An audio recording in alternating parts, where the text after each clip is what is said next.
जे तुहाडा बच्चा पढ़ने वाला हैगा ते ओनू भावें सरकारी स्कूल च पढ़ो, तुहाडा बच्चा बन जूगा कुछ। मेरी बेटी बन जोगी सी, मेरे को गलती हो गई कि मैं ICSE बोर्ड के चक्कर च अपनी बेटी दा नुकसान हो गया। ठीक मैनूं इंसाफ मिलना चाहिए मेरी बेटी ने जांदिया भी क्या मम्मा मैं पता नहीं बचना कि नहीं बचना, मैनूं इंसाफ मिलना चाहिए। ओके पर मेरी बेटी ने क्या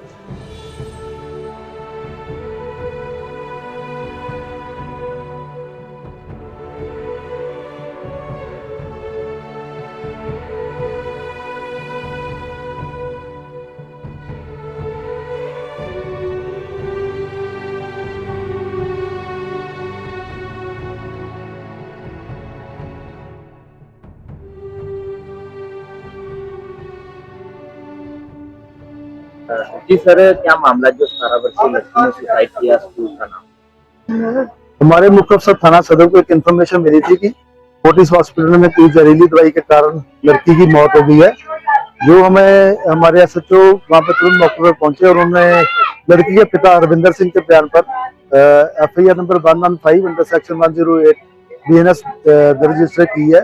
जो उनकी स्टेटमेंट के मुताबिक उनकी बेटी +1 में DDI स्कूल में पढ़ती थी और उसके स्कूल अथॉरिटीज उसको उसका रिजल्ट नहीं दे रही थी, उसको तंग परेशान करते थे और जिस कारण उसने ये स्टेप उठाया है। जो हमने FIR दर्ज करके आगे तफ्तीश शुरू कर ली है।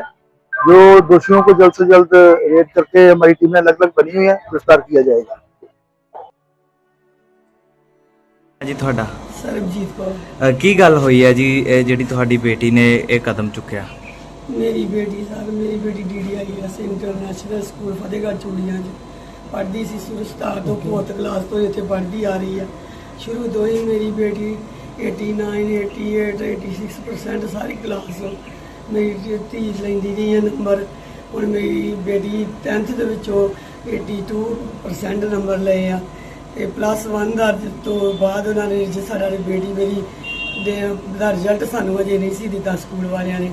ਮੇਰੀ ਬੇਟੀ ਦੀ ਥੋੜੀ ਜੀ ਫੀਸ ਪੈਂਡਿੰਗ ਸੀ, ਉਹਦੇ ਕਰਕੇ ਕੁਛ ਮੇਰੀ ਬੇਟੀ ਦੱਸਦੀ ਰਹੀ ਆ ਕਿ ਮੈਨੂੰ ਮੈਡੀਕਲ +1 ਤੋਂ ਬਾਅਦ ਆਕਾਂक्षा ਮੈਡਮ, ਪ੍ਰਿੰਸੀਪਲ ਸ਼ਬਨਮ ਸ਼ਰਮਾ, ਇਹ ਦੋਵੇਂ ਮੇਰੀ ਧੀ ਨੂੰ ਕਲਾਸ ਵਿੱਚ ਟੌਰਚਰ ਕਰਦੀਆਂ ਰਹੀਆਂ ਨੇ। ਆਂਦੀਆਂ ਤੈਨੂੰ ਕਲਾਸ ਦਾ ਜਿਹੜਾ ਸਾਰਾ ਕਲਾਸ ਦਾ ਕੰਮ ਸੀਗਾ ਉਹ ਵੀ ਕਲਾਸ ਮੋਨੀਟਰ ਦਾ ਕੰਮ ਵੀ, ਦਫ਼ਤਰ ਦਾ ਕੰਮ ਵੀ ਮੇਰੀ ਬੇਟੀ ਦੇ ਬੋਝ ਪਾਉਂਦੀਆਂ ਸੀ। ਮੇਰੀ ਬੇਟੀ ਮੈਨੂੰ ਦੱਸਦੀ ਰਹੀ ਥੋੜਾ ਆਣ ਕੇ ਮੰਮਾ ਮੈਨੂੰ ਇਸ ਦਾ ਬੜਾ ਟੌਰਚਰ ਕਰਦੀਆਂ, ਪਰ ਮੈਂ ਥੋੜਾ ਇਹ ਗੱਲ ਨੂੰ ਸੀਰੀਅਸ ਨਹੀਂ ਲਿਆ। ਮੈਂ ਕਿਹਾ ਬੇਟਾ +1 ਤੋਂ ਬਾਅਦ ਥੋੜੀ ਫੀਸ ਵੀ ਪੈਣੀ, ਮੈਨੂੰ ਜਾਣਾ ਸੀ 11। ਮੈਂ 22 ਤਰੀਕ ਨੂੰ ਮੈਂ ਆਪਣੀ ਬੇਟੀ ਨੂੰ ਲੈ ਕੇ ਮੈਂ ਚੱਲ ਬੇਟਾ ਕੋਈ ਨਹੀਂ ਸਾਰਾ ਇੰਨਾ ਸਾਲ ਤੂੰ ਉੱਥੇ ਚਲੋ ਕਲਾ ਪੜ੍ਹੀਏ ਤੇ ਥੋੜਾ +2 ਦਾ ਰਹਿ ਗਿਆ ਬੇਟਾ। ਮੈਂ ਲੈ ਕੇ ਗਈ ਚਲ ਪ੍ਰਿੰਸੀਪਲ ਨਾਲ ਮੈਮ ਨਾਲ ਥੋੜੀ ਗੱਲ ਕਰ ਲੈਨੇ ਜਾ ਕੇ, ਤੈਨੂੰ ਤੇਰੀ ਵੇਖ ਲੈਨੇ ਕੀ ਕਰਦੇ। ਐਡਮਿਸ਼ਨ ਨਹੀਂ ਮੇਰੀ ਬੇਟੀ ਦੀ ਨਾ ਕੀਤੀ।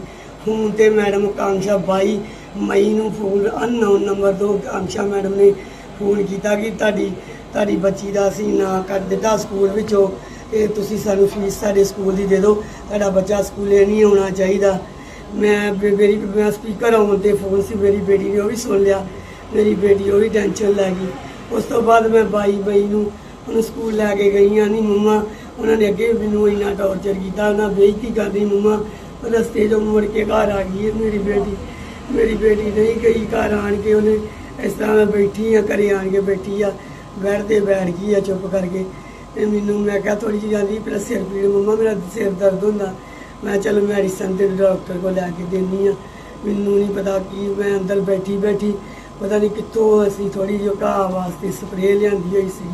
ਘਾਹ ਬੂਟ ਤੁਸੀਂ ਆ ਵੇਖ ਸਕਦੇ ਹੋ, ਵੀਡੀਓ ਸ਼ੂਟ ਕਰ ਲਓ, ਵੇਖ ਲਓ ਮੇਰੇ ਘਰ ਦਾ ਕੀ ਇੱਦਾਂ ਦਰਖਤ ਬੂਟੇ ਸੀ ਸਰ ਇੱਥੇ ਕਰਨ ਵਾਸਤੇ। ਮੈਂ ਸਪਰੇਅ ਮੈਨੂੰ ਨਹੀਂ ਸੀ ਪਤਾ। ਮੇਰੀ ਬੇਟੀ ਨੇ ਅਜੇ ਤੱਕ ਇਹ ਕਦਮ ਹੀ ਨਹੀਂ ਸੀ ਚੁੱਕਿਆ, ਕਦੀ ਕੋਈ ਘਰ 'ਚ ਨਹੀਂ ਕੋਈ ਬਾਹਰ ਨਹੀਂ। ਇੰਨੀ ਕਿਹਨਾਂ ਟੌਰਚਰ ਸਰ ਕਰ ਦਿੱਤੀ। ਮੇਰੀ ਬੇਟੀ ਨੇ ਮੈਨੂੰ ਦੱਸਿਆ ਨਹੀਂ, ਜਾ ਕੇ ਪੀ ਗਏ। ਮੁੜ ਕੇ ਮੇਰੀ ਬੇਟੀ ਨੂੰ ਮੈਂ ਤੇ ਆਪਣੇ ਹਿਸਾਬ ਨਾਲ ਮੈਂ ਠੀਕ ਨਹੀਂ ਹੈਗੀ, ਡਾਕਟਰ ਕੋਲ ਲੈ ਕੇ ਗਈ ਹਾਂ। ਉੱਥੇ ਮੈਂ ਤੇ ਡਾਕਟਰ ਮੇਰਾ BP ਚੈੱਕ ਕਰੋ, ਡਾਕਟਰ ਨੂੰ ਚੈੱਕ ਕਰੋ।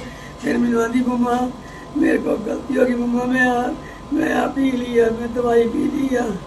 ਮੈਂ ਉਸੇ ਟਾਈਮ ਉਹ ਹੀ ਡਾਕਟਰ ਸਾਹਿਬ ਦੇ ਨਾਲ ਗੱਡੀ 'ਚ ਪਾ ਕੇ ਮੈਂ ਆਪਣੀ ਬੇਟੀ ਨੂੰ ਫਤਿਹਗੜ੍ਹ ਚੂੜੀਆਂ ਰੋਡ 'ਤੇ ਪੂਰਾ ਹਸਪੀਟਲ ਜਾ ਕੇ ਐਡਮਿਟ ਸਰ ਕਰਵਾਤਾ।